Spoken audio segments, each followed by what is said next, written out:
Hello friends, welcome to our channel.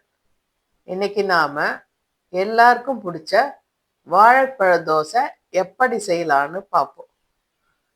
நாம் பிரேக்ஃபாஸ்ட்டுக்கு எப்போவும் இட்லி தோசைன்னு சாப்பிட்றதுக்கு பதிலாக ஈஸியாக ஹெல்த்தியான வாழைப்பழ தோசை செஞ்சு சாப்பிடலாம். ஃபஸ்ட்டு பவுலில் ஒரு வாழைப்பழம் கட் பண்ணி போட்டுக்கலாம். ஸ்மேஷரால் நல்லா ஸ்மேஷ் பண்ணிக்கலாம். இதில் 300 ml பால் ஊற்றிக்கலாம். நல்லா மிக்ஸ் பண்ணிக்கலாம். நெக்ஸ்ட்டு 3 டேபிள் ஸ்பூன் ரவை ஆட் பண்ணிக்கலாம். 1/2 ஸ்பூன் ஏலக்காய் பவுடர் ஆட் பண்ணிக்கலாம். துருவின தேங்காய் 4 ஸ்பூன் ஆட் பண்ணிக்கலாம். நல்லா மிக்ஸ் பண்ணிக்கலாம். அடுத்து கோதுமை மாவு 1 கப் ஆட் பண்ணிக்கலாம். 1/2 கப் பாரிஸ் ஜாகரி ஆட் பண்ணிக்கலாம். இதில் மண் தூசு இல்லாமல் இருக்கும். ஜாகரி சேர்த்த பிறகு கொஞ்சம் தண்ணி இல்லைன்னா பால் ஆட் பண்ணிக்கலாம். நெக்ஸ்ட்டு 2 பிஞ்சு சால்ட் ஆட் பண்ணிக்கலாம்.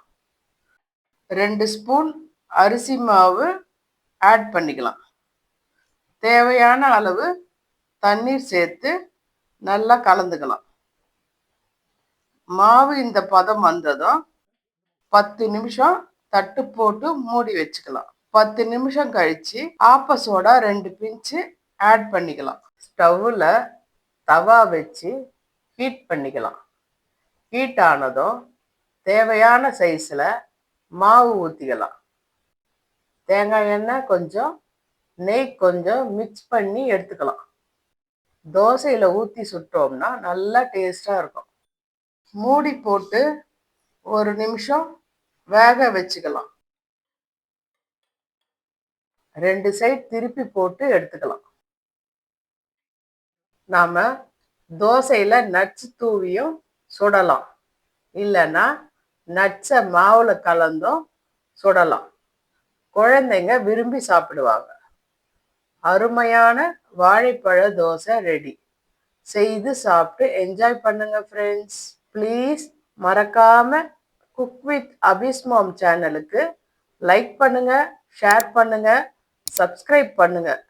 எப்படி இருந்ததுன்னு கமெண்ட் பண்ணுங்க. தேங்க்ஸ் ஃபார் வாட்சிங். Be happy friends.